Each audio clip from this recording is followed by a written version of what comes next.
Good morning, my crowd-funded therapy, my crowd therapist on YouTube, my externalized self-talk.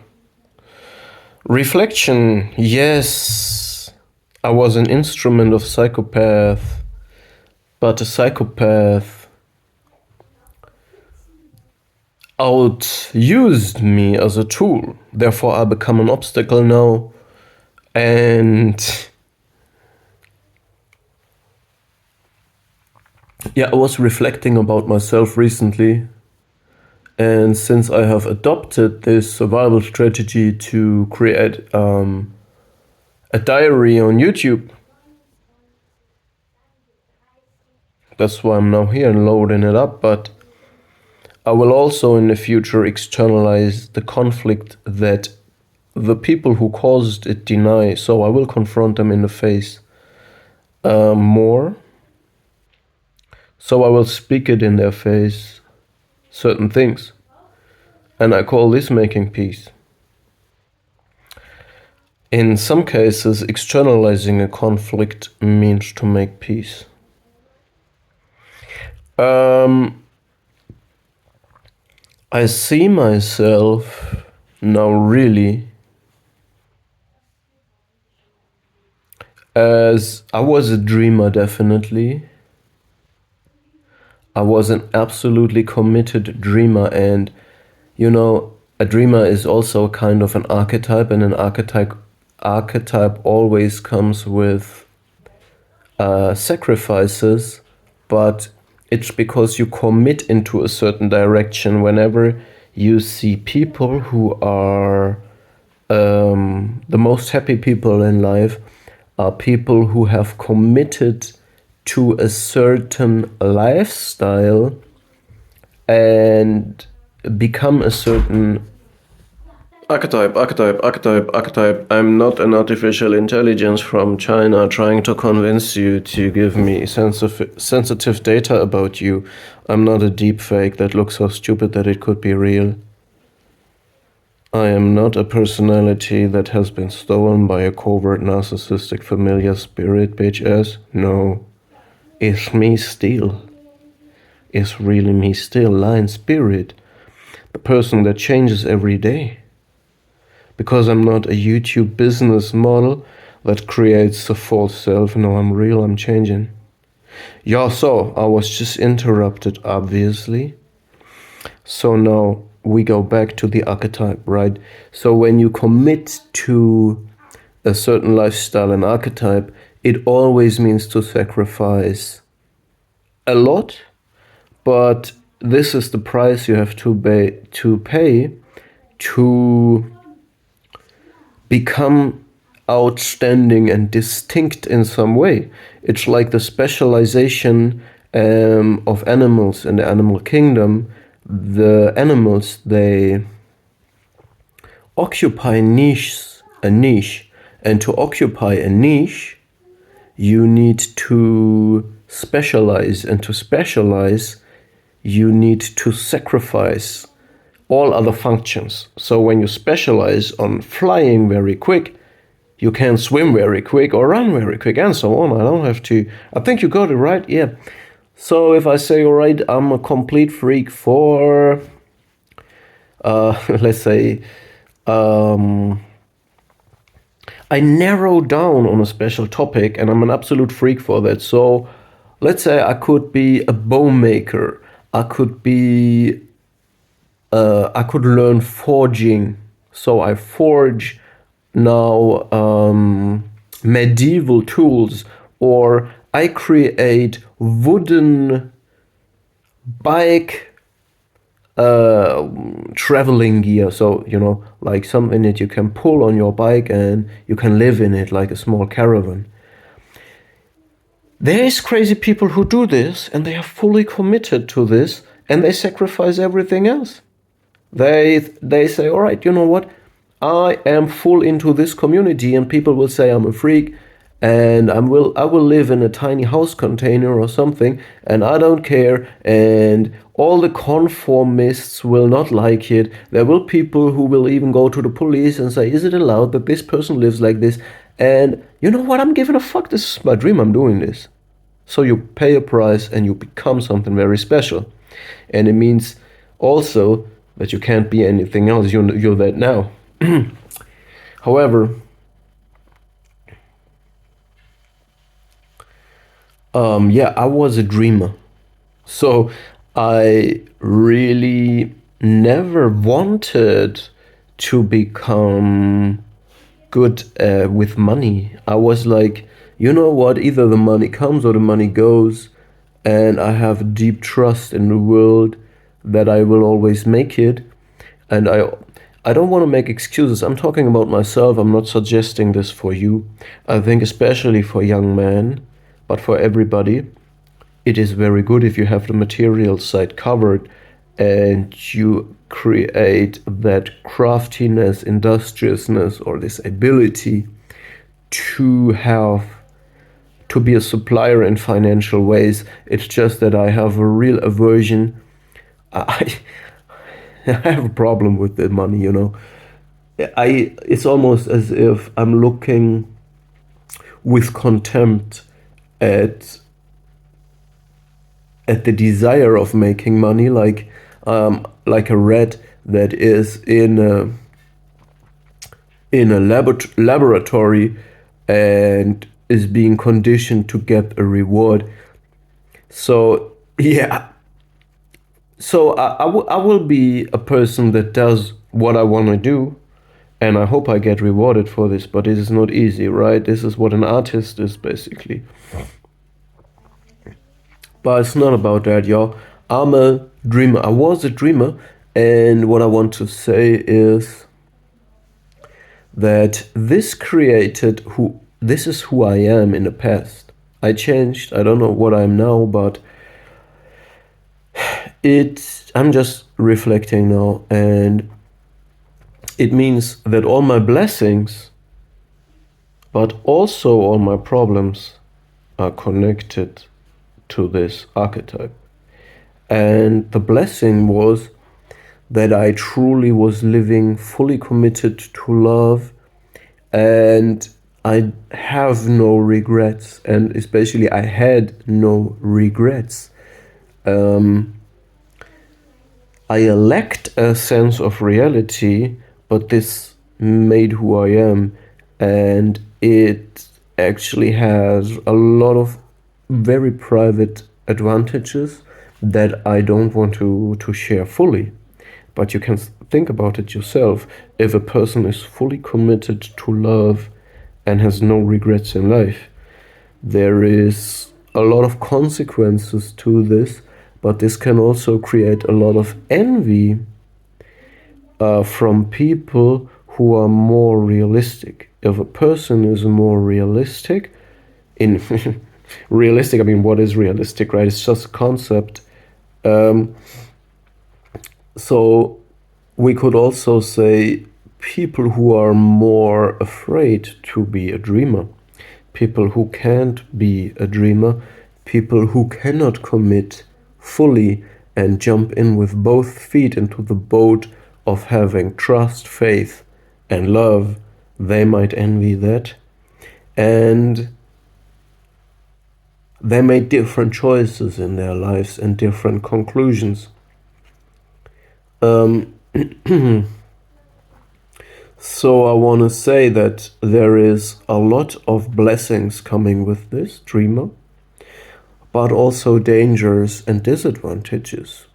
But all of these things I say, they all come from depending on what point of view you take, right? There is no truth in this. There's no straight one-dimensional truth. So, however, I was this dreamer living life in a naive and fully committed way, defying anyone who will tell me things like safety first, you must think of the future, you must invest money here, you must take more care of your financial sovereignty and things like that. So I was just saying, you know what, I'm living my life. As a performer, as a dreamer, something like that. Nietzsche would say Dionysic, like rather like the god Dionysus, in comparison to Apollo. Apollonic. Let me think a second. Apollinic is the contrast to Dionysic in Nietzsche's philosophy, and Apollo stands for things you can count, make a picture of, and upload on social media, while Dionysic is rather an internal, deeper connection of the dreamscape of feelings, emotions, subtle things that people from the outside can have absolutely no direct access or vision or they can't witness it even. They just see you receiving it as a medium and can be amazed by it, but can't. Apollo is more that one that you see on stage, the surface, the superficial picture, the actor, while Dionysus is rather what Carl Gustav Jung would say, the internal experience that is very impactful and is the only way to make sense of your own life, but it's not visible for others. Okay? So this is what I was, but I have been woken up from this childlike dreamer state, and I'm changing into what I am now, and it is still evolving, but it's more mature. I think we can even see it in my face over time. It has to do with maturing and changing into something different. I recently made a video reaction with an interaction with a YouTube, someone who is following me on YouTube. And we were talking about the topic of shadow work and that, the archetype of the dreamer and kind, loving, compassionate person that I was. And I made a mistake to be compassionate and loving and empathetic with grown-up people that I tried to understand based on who I am. So I was unable to understand people who are different to me, because I always try to make sense of people's behavior and nature by empathically filling their actions with the human content and experience of what I am. So I say, all right, I can make sense of this person by trying to explain their behavior in a deep, compassionate, loving way. But most people operate on a more superficial, self-absorbed, primitive, selfish, cruel level. And I was unable to understand or believe this because I didn't make the experience. Now I know better. So we had this conversation and we concluded that we have to become from hospital to hostile. No, not exactly, but the words fit so well. From hospital to hostile.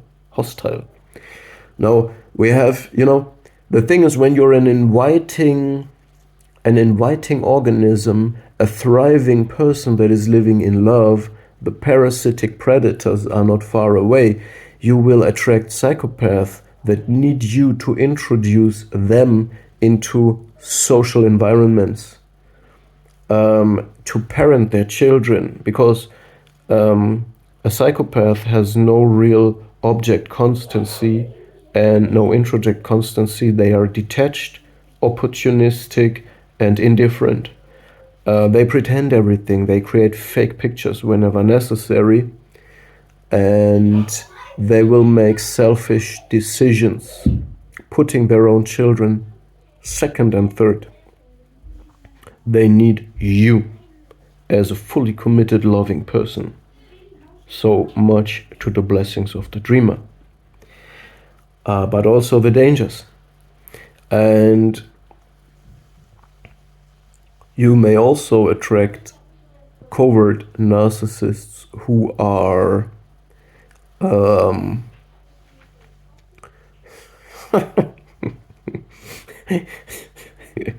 oh, they are nothing. It's a real absence. I don't want to talk about it, really. I really don't want to talk about them anymore. But they are the competitive, envious spirits that want to be like that, okay? However, therefore we need to... This is what I'm changing now. I'm growing up. Yes, I was in some way, definitely. I mean, I did my work. I was functioning. I was performing very hard. But still, I was a dreamer, a childlike state. And I'm developing something now, and it means that I will externalize the conflict. It means that I confront these people, and just to keep them away from me, I develop the immunity system necessary to keep predatory parasites at bay, call them out in public. They don't want my emails personally. They don't want the confrontation. They don't want to be held accountable. Hell, then, all right, we do this in public then, all right? We do this in public. No problem. Anytime. So this is new and changing. It's the peacemaking change, you know. Yes. So when you're a dreamer and you have huge amounts of internal peace, this is a paradise, but there will be parasites in paradise, and they will reside and come closer and closer to your clean-hearted spirit and intention, and poison it with their filthy, greedy, primitive, competitive, bad object, introject, dead mother, bullshit. Beep, beep, beep. Okay, it get worse. My language gets worse and worse. So I had to censor it out. Now, this means, well, when we do shadow work, when we evolve, we need to understand that what we is a lovable, very lovable core, and it carries many blessings, and we don't want to sacrifice these blessings. We maintain this core, but we have to add a more protective layer around it, and this is what shadow work means, and what embracing the shadow means. It means to add a layer of healthy aggression and other means to just to protect yourself. It's a form of self-love, can be to be more conflictive, whatever. In a public political landscape, I believe the most peaceful world we could have is a world where all country borders are respected in the first place. The borders are respected. Looking at Greenland, no more colonialization, and all countries are not codependent and rely on protective fake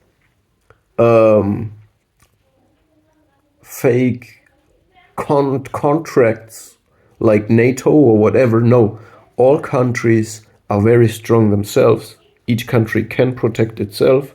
And in case of a conflict, each country can protect itself.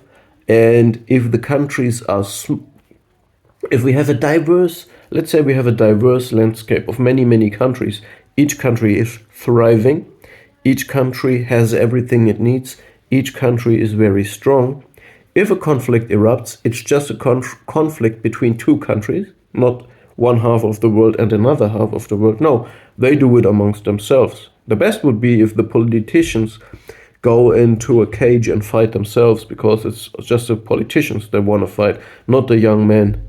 All right. Oh, we're living in equal, in the times of equality. The women should also be allowed to live out primal aggression. Yeah, they want to do this. They want to explore this side. Probably not. I think it's confusion, and why we're not gonna go into this topic. By the way, I'm just shifting quickly now. When we talk about physical conflict, men used to have, and this is very primal, this is like with animals, have a ritualistic way to fight, to not kill each other, except of with lions, they kill each other. But there is a ritualized way of fighting, so they don't kill each other too much. But if a female version fights, they fight to death, because they have to raise the offspring. So there is a tendency that they fight more recklessly, and they do not care for any written or unwritten laws of how a fight should be ritualized. That being said, I think I said enough. And I hope. No, I don't hope. I don't hope. I don't hope.